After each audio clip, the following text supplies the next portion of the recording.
5 राज्यों के नतीजों को लेकर ऐलान से पहले आज हम आपको वीआईपी सीटों का एग्जिट पोल बता रहे हैं और अभी तक हमने आपको उत्तर प्रदेश की वीआईपी सीटों का हाल बताया है। अब बात करते हैं उत्तराखंड की, और उत्तराखंड में क्या बीजेपी की वापसी होगी या कांग्रेस के अच्छे दिन आएंगे, इसका पता काउंटिंग शुरू होने के बाद होगा। लेकिन उससे पहले हम आपको दिखा रहे हैं उत्तराखंड की वीआईपी सीटों का एग्जिट पोल। सबसे पहली सीट खटीमा, यहां सबकी निगाहें इस बात को लेकर हैं कि क्या तस्वीर रहेगी।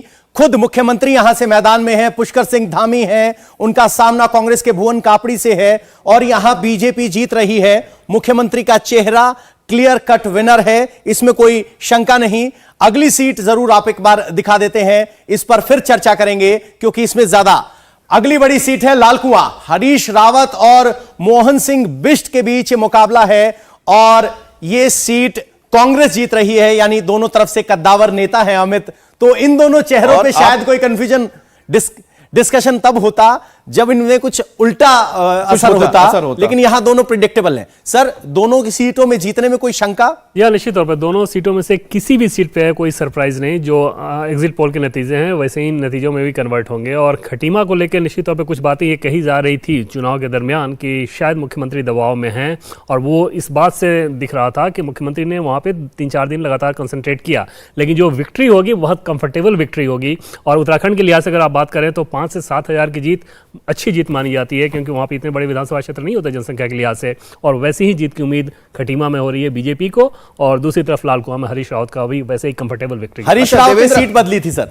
जी हाँ, और हरीश रावत के बारे में उससे पहले लगातार ही इस बात को लेकर चर्चा चल रही थी कि हरीश रावत आखिर चाहते क्या है, कौन सी सीट चाहते हैं, बेटी के लिए कौन सी चाहते हैं, अपने लिए कौन सी चाहते हैं। वो एक लंबा मंथन रहा था और आखिरी समय में उन्होंने सीट बदली, लेकिन वो सीट ऐसी है जहाँ पर बहुत कंफर्टेबली वो जीतते हुए दिख रहे हैं। लेकिन उस वक्त जब आ जाओ बिल्कुल अमित, मैं इसमें कुछ और चीज ऐड ऑन करना चाहूंगी, खासतौर पर लालकुआं सीट के लिए। यहाँ पर संध्या डालाकोटी जो कि कांग्रेस ने जिनको पहले कैंडिडेट बनाया था, लेकिन जब हरीश रावत ने लालकुआं से चुनाव लड़ने का फैसला किया तो उनको वहां से हटा दिया गया और फिर वो निर्दलीय के तौर पर चुनाव वहां से लड़ रही है और वहां पर उनकी जमीनी पकड़ है। तो कहीं ना कहीं वो जो वोट जो कांग्रेस को मिलने वाला था संध्या डालाकोटी के होते हुए, वो कहीं ना कहीं कट रहा है। ऐसे में हरीश रावत के लिए सीट जीत जरूर सकते हैं, लेकिन मुश्किल है, लड़ाई काफी मुश्किल है वहां पर, क्योंकि कहीं ना कहीं जो वोट है संध्या डालाकोटी वहां पर काट रही है। वहीं खटीमा की बात की जाए तो खटीमा में जाहिर तौर पर जैसे देवेंद्र ने भी कहा कि पहले ये कहा जा रहा था कि बहुत मुश्किल हो रही है शायद पुष्कर सिंह धामी के लिए भी सीट निकालना।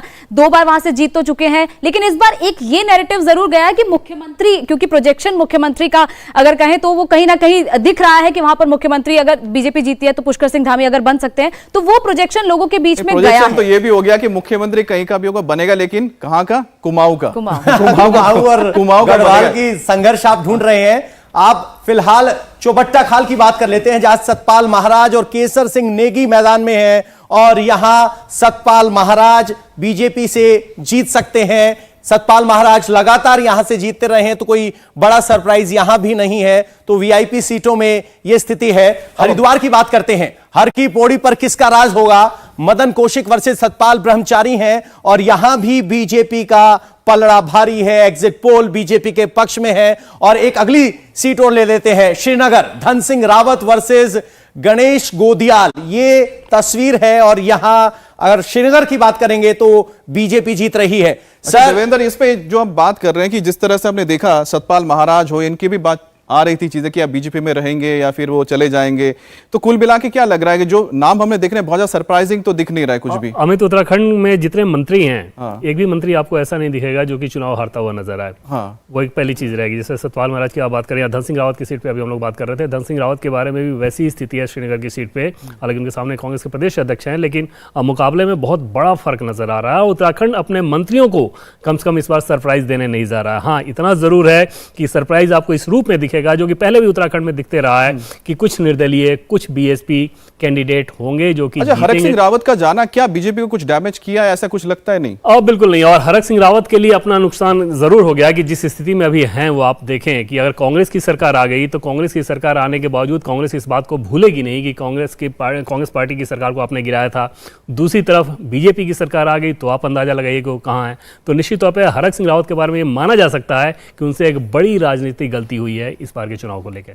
तो अगली सीट की बात कर लेते हैं, चक्राता में प्रीतम सिंह वर्सेस रामशरण नौटियाल का मुकाबला है और यहां पर कांग्रेस के प्रीतम सिंह आगे हैं, यानी एग्जिट पोल कह रहा है कि प्रीतम सिंह जीतने जा रहे हैं। तो इस वीआईपी सीट की अगर हम बात करें तो कांग्रेस को जीत मिल रही है। धर्मपुर की बात करें तो विनोद चमोली और दिनेश अग्रवाल आमने सामने है और यहां भी एग्जिट पोल बीजेपी के पक्ष में आ रहे हैं। देवेंद्र जी, सवाल यह है कि यहां सरकार बदलने का चलन रहा है उत्तराखंड में, अब की बार एग्जिट पोल रिपीट की बात कर रहे हैं, क्या बीजेपी इस बात से इत्तेफाक रखती है या उनको कोई शंका है अभी भी? और पवन, इसमें दो चीजें हैं। कुछ सर्वे ऐसे हैं जो कि बीजेपी को रिपीट दिखा रहे हैं, कुछ सर्वे ऐसे हैं जो कि कांग्रेस को रिपीट दिखा रहे हैं। अगर चैनल्स के सर्वे की बात कर लें तो, दूसरी तरफ बीजेपी के अपने फीडबैक की बात करें तो इसमें कोई दो राय नहीं कि बीजेपी के अधिकांश नेता इस बात को मानते हैं कि पार्टी इस बार बहुत ज्यादा दबाव में थी और वो जो दबाव था, पार्टी का अपना जो इंटरनल सर्वे होता था उसमें 26 सीटें तक पहुंच आती थी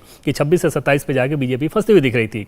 लेकिन जो सबसे बड़े फैक्टर बीजेपी के लिहाज से आप देखें तो लगातार रहते हैं, उत्तराखंड में भी वो मामला अपवाद में नहीं है। प्रधानमंत्री नरेंद्र मोदी का वहां पर जाना, महिला वोटर्स का पिछली बार के चुनाव की तुलना में इस बार लगभग 5% का इजाफा होना, ये सारी चीजें बीजेपी को आशान्वित कर रही हैं और अब बीजेपी के नेता ये मान रहे हैं। मुख्यमंत्री का बदला जाना क्या उसमें बीजेपी के लिए पॉजिटिव रहा, नेगेटिव रहा, क्या रहा? स्वामी, देखिए, अगर आप बड़े परिप्रेक्ष्य में देखें तो आपको लगता है कि ये कोई बहुत बड़ा सरप्राइज है, लेकिन उत्तराखंड के लिहाज से आप देखें तो उत्तराखंड में इतने दिनों में ही लगभग 20-22 साल में 11 मुख्यमंत्री रह चुके हैं।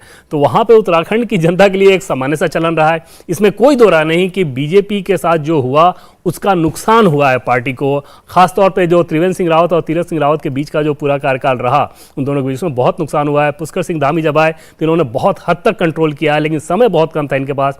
कंट्रोल मैं इस लिहाज से कह रहा हूं कि युवा नेता हैं, सहज हैं, किसी विवाद में नहीं पड़े, क्योंकि लगातार तीरथ सिंह रावत के साथ के बयानों के बाद बीजेपी की बहुत ज्यादा किरकिरी हुई थी। तो ये सारी चीजें हुई हैं। लेकिन उत्तराखंड के पॉलिटिक्स को और भी समझे अगर पवन, तो उसमें 70 सीट में से 15 सीटें लगभग ऐसी होती हैं जहां पर बीजेपी और कांग्रेस किसी भी कंडीशन में जीतेगी। अच्छा। चाहे किसी की भी लड़ो, लगभग की बात मैं कर रहा हूं। इस बार भी वैसा ही दिख रहा है और इसके अलावा जो बाकी सीटें हैं इस बार जोरदार मुकाबला दिख रहा है। और सबसे बड़ी चीज कि इसमें दोनों में से कोई भी पार्टी ऐसी नहीं है जो ये मानकर चल रही हो कि 40-41 से ज्यादा उसे आएगा। चलिए, ज्यादा उम्मीदें रखते ही नहीं है क्योंकि छोटा इलाका है, छोटी वोट वाली सीट होती है। हल्द्वानी की बात कर लेते हैं। हल्द्वानी से सुमित हरदेश का मुकाबला जोगेंद्र सिंह रतोला के साथ है और हल्द्वानी की क्या तस्वीर निकल कर आ रही है वो आपके स्क्रीन पर अभी आपको दिखाते हैं। और यहां हल्द्वानी सुमित हरदेश कांग्रेस के जीत रहे हैं। हल्द्वानी वो इलाका जहां से कहा जाता है कि तराई की बेल्ट खत्म होती है, पहाड़ की शुरुआत होती है। और यहां इसके बाद गंगोत्री की बात कर लेते हैं। गंगोत्री में सुरेश चौहान और विजय सजवान है और कांग्रेस यहां पर जीतती हुई नजर आ रही है। तो सुरेश चौहान गंगोत्री से हैं और इसके बाद हम बात करते हैं एक दूसरी सीट कौन थे।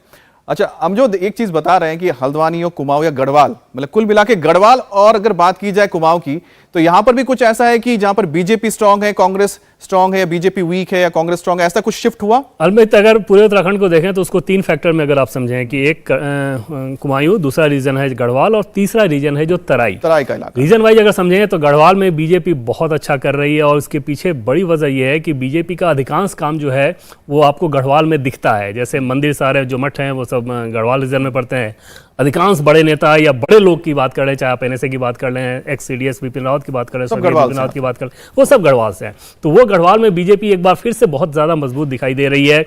कुमायूं में क्योंकि हरीश रावत हैं, वो एक सेंटीमेंट है कि हरीश रावत अब एकदम आखिरी चुनाव लड़ रहे हैं और उनके पक्ष में जो कांग्रेस के वोटर हैं उनके एक सहानुभूति जैसी चीज़ है जो कि उनके पक्ष में काम कर रही है। हालांकि पुष्कर सिंह धामी भी कुमायूं से ही आते हैं, लेकिन हरीश रावत वहाँ के बड़े नेता हैं, उस लिहाज से कद के हिसाब से बड़ा है। तराई में निश्चित तौर पे बीजेपी को दिक्कत है और खासतौर पे आपको कई सीटें ऐसी दिखेंगी तराई में जहाँ पे मुस्लिम डोमिनेंस अब हो गया है या बीएसपी का असर है। तो कम से कम अगर सीटों की संख्या के हिसाब से हम बात करें तो 6 से 7 सीटें ऐसी हैं जहां पर या तो निर्दलीय जीतेंगे या फिर बीएसपी जीतेंगे। जैसे लक्सर की बात कर रहे हैं, मैंगलोर की बात कर रहे हैं, ऐसी 6-7 सीटें। तो कुछ और सीटों पे बात कर लेते हैं। भगवानपुर की बात करते हैं जहां पर ममता राकेश के साथ सत्यपाल कांग्रेस, यानी कि ये हम दिखा रहे हैं आपको पोल यहां कांग्रेस को जीत दे रहा है, ममता राकेश जीत रही हैं। तो यहां लगातार कांग्रेस की एक के बाद एक वीआईपी सीट आ रही है, हमें नहीं भूलना चाहिए। अगली सीट अगर आप दिखा पाए तो अगली सीट 2 सीट दिखाते हैं, उसके बाद बात करेंगे। बाजपुर में यहां फिर यशपाल आर्या राजेश कुमार को पछाड़ते हुए नजर आए। कांग्रेस जीत रही है, कम से कम एग्जिट पोल ये दावा कर रहे हैं। आप पराशर जी, जी, बात हो रही है कि बीजेपी सरकार रिपीट कर सकती है, लेकिन यहां की वीआईपी सीट में कांग्रेस का दबदबा ज्यादा दिख रहा है। एक के बाद एक कांग्रेस सीट वीआईपी चेहरे, बड़े चेहरे जीत रहे हैं। नहीं, उसकी बड़ी वजह यह है कि हम वैसी सीटों को दिखा रहे हैं, वैसी सीटों को ले रहे हैं। जैसे इंदिरा हृदय के बेटे की बात कर लें या यशपाल यादव की बात कर लें, वो तो टर्नकोटी है, वो तो गढ़ रहा है। लेकिन अगर आप बीजेपी कोटे से बीजेपी के जो मंत्री हैं उन सारी सीटों को ले तो वहां पर एग्जिट पोल उन लोगों को जीतते हुए दिखाई देगा। तो इसमें ऐसा नहीं है कि इन सीटों के आधार पर वो छवि बनेगी, क्योंकि जैसे कि मैंने पहले आपको कहा था कि लहर जैसी चीज नहीं है। अगर कांग्रेस पार्टी भी आएगी तो 40-41 इसी के आसपास सीटें रहेगी। बीजेपी अगर अधिकतम आएगी तो इतनी ही आएगी। पिछली बार जैसा नहीं होगा किसी पार्टी के साथ। पिछली बार बीजेपी 57 सीट पे चली गई थी। अब लैंसडाउन की बात करते हैं। लैंसडाउन का नाम लगातार आपने सुना होगा, क्योंकि लैंसडाउन से दिलीप सिंह रावत और अनुकृति गुसाई चुनावी मैदान में है। और आपको बता दें कि इसको लेकर इसलिए हुआ था क्योंकि इसी वजह से तो हरक सिंह रावत ने छोड़ दी, बीजेपी का दामन छोड़ा और उन्होंने अपनी जो उनकी जो बहू है अनुकृति, उनको टिकट कांग्रेस से मिली और यहां पर जीत। लेकिन देखिए फायदा तो हो नहीं रहा लैंसडाउन से। दिलीप सिंह जीत रहे हैं। बीजेपी विकास नगर का भी देख लेते हैं। और शायद बीजेपी इसीलिए उनको टिकट देने से हिचकिचा रही थी कि वो चेहरा नहीं है। विकास नगर में क्या है, मुन्ना सिंह चौहान और नव प्रभात के बीच मुकाबला है और यहां कांग्रेस के नव प्रभात यहां आगे नजर आ रहे हैं, कम से कम एग्जिट पोल में ये तस्वीरें हैं। तो सर, अनुकृति के लिए बड़ा संघर्ष किया अपनी पुत्र वधू के लिए, लेकिन वो संघर्ष नतीजे नहीं दे रहा है। जी निश्चित। अब ये बात बीजेपी बार बार उनको समझाने की कोशिश कर रही थी, लेकिन हरक सिंह रावत का ये कहना था कि अनुकृति ने वहाँ बहुत काम किया है और उनके बैकग्राउंड का बार बार वो हवाला दे रहे थे, कैसे युवाओं के बीच वो पॉपुलर हैं अपने बैकग्राउंड के चलते। तो ये सारी चीज़ें वो बीजेपी नेताओं को समझा रहे थे, लेकिन बीजेपी तब उस बात को लेकर तैयार नहीं थी, जिसका नतीजा हुआ कि हरक सिंह रावत बाहर गए। और आप सोचिए कि अगर अनुकृति वहाँ से हारती हैं तो कितनी बड़ी मुसीबत खुद हरक सिंह रावत के लिए, और ये फैसला उनके लिहाज से कितना उल्टा पड़ेगा। दूसरी तरफ मुन्ना सिंह चौहान की बात करें तो पार्टी का अपना, बीजेपी का अपना जो फीडबैक था उसमें इस कैंडिडेचर को लेकर बहुत सवालिया निशान थे और इनके कैंडिडेचर को बदलने की भी बात थी, लेकिन आखिर समय में इनको टिकट मिला है। ठीक है गोनिका, आप तो गई थी उत्तराखंड में, तो आप जब उत्तराखंड गई तो आपको युवाओं का कुछ मूड समझ में आया? क्योंकि एक युवा मुख्यमंत्री दिया गया और एक बार नहीं 2 मुख्यमंत्री बने, तब जाके बीजेपी ने एक मुख्यमंत्री दिया। दूसरी तरफ जो कांग्रेस की ओर से आ रहे हैं वो बहुत ही बुजुर्ग हैं। तो क्या यूथ और जो यूथ को लेकर बात ही की कुछ इंपैक्ट किया? आपको क्या लग रहा है जमीन पर? देखिए, बिल्कुल यूथ का जो थोड़ा सा झुकाव था वो बदलाव की तरफ था। वो चाह रहे थे कि इस बार सरकार बदल जाए, लेकिन जो अगर हम कहें 40 से 50 के ऊपर के जो लोग हैं वो ये चाह रहे थे कि अभी जो चल रहा है उनके लिए वो उन्हें ठीक लग रहा है। क्योंकि एक तो पहली बार 2 बार मुख्यमंत्री बदले गए, उसका तो इम्पैक्ट रहा ही, लेकिन उसके साथ साथ जो पुष्कर सिंह धामी का जो पिछले कुछ महीनों का कार्यकाल रहा वो लोगों को थोड़ा सा कंफर्टेबल लगा है। और अभी क्योंकि हरीश रावत के अलावा कोई ऐसा बड़ा चेहरा जो लोगों के बीच में खासतौर पर ज्यादा लोकप्रिय है वो नहीं है। और हरीश रावत जो कि खुद रामनगर से पिछली बार चुनाव हार गए थे, इस बार सीट बदलकर वो लालकुआं से चुनाव लड़े हैं, तो वो कहीं ना कहीं थोड़ा सा नेगेटिव इंपैक्ट गया। और क्योंकि वो चुनाव वो काफी देर मतलब काफी टाइम लगा उन्हें वो सीट चुनने में, और उसके बाद वो जब मैदान में भी उतरे तब भी वो काफी वक्त लगा। तो वो अभी अगर कहें तो यूथ का झुकाव तो बदलाव की तरफ है, जो हमेशा से कल्चर रहा है कि हर 5 साल में सरकार बदलती है। लेकिन इस बार टफ फाइट तो जरूर है, क्योंकि जो परिवार के बड़े लोग हैं या फिर महिलाएं खासतौर पर हैं, वो कहीं ना कहीं इस बार बीजेपी की तरफ झुकाव, घर भी बढ़ गए जनरेशन के हिसाब से। तो देहरादून कैंट राजधानी में तस्वीर क्या उभर रही है? यहां देहरादून कैंट की बात कर लेते हैं। सविता कपूर वर्सेस सूर्यकांत धस्मना है और बीजेपी की सविता कपूर यहां जीत रही हैं। बात हरीश रावत की हो रही है।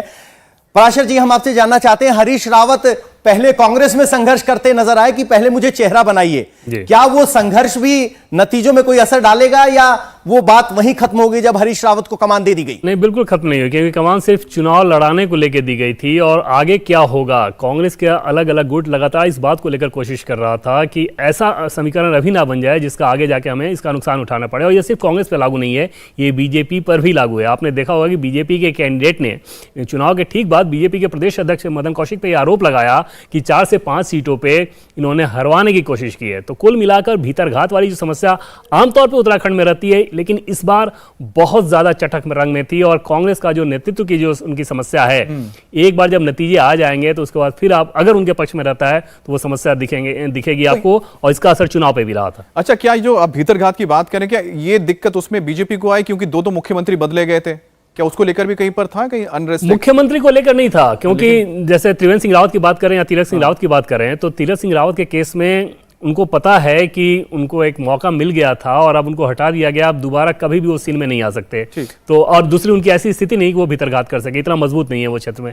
त्रिवेंद्र सिंह रावत को लेकर पार्टी आलाकमान की तरफ से त्रिवेंद्र सिंह रावत चुनाव लड़ना चाहते थे, मैं आपको बताऊं। हालांकि चिट्ठी ये दिखाई गई कि उन्होंने खुद मना किया है, लेकिन जो हमारे सोर्सेज के द्वारा जो हमारी जानकारी है वो विधानसभा चुनाव लड़ना चाहते थे डोईवाला सीट से। पार्टी के शीर्ष नेतृत्व ने दो टूक शब्दों में उन्होंने ये कह दिया था कि इस बार आपको चुनाव लड़ना नहीं, लड़वाना है। और ऐसे में जाहिर तौर पे वहीं पे जो एक भीतरघात वाली कोशिश जो होती है वो कोशिश खत्म हो गई थी। पुष्कर सिंह धामी के बारे में इंटरेस्टिंग चीज ये है कि तीरथ सिंह रावत जब मुख्यमंत्री पद की शपथ ले रहे थे, उसके बाद मंत्रिमंडल बन रहा था, तो पुष्कर सिंह धामी बीजेपी के तमाम नेताओं के पास जाके इस बात को लेकर रिक्वेस्ट कर रहे थे कि मुझे राज्य मंत्री बना दिया जाए, और कुछ 4-5 महीने के अंदर उन्होंने वो मुख्यमंत्री की कमान संभाली उन्होंने। इंडिया टीवी हर वक्त हर जगह डाउनलोड करने के लिए सर्च करें India TV news Google play store या ऐप स्टोर पर।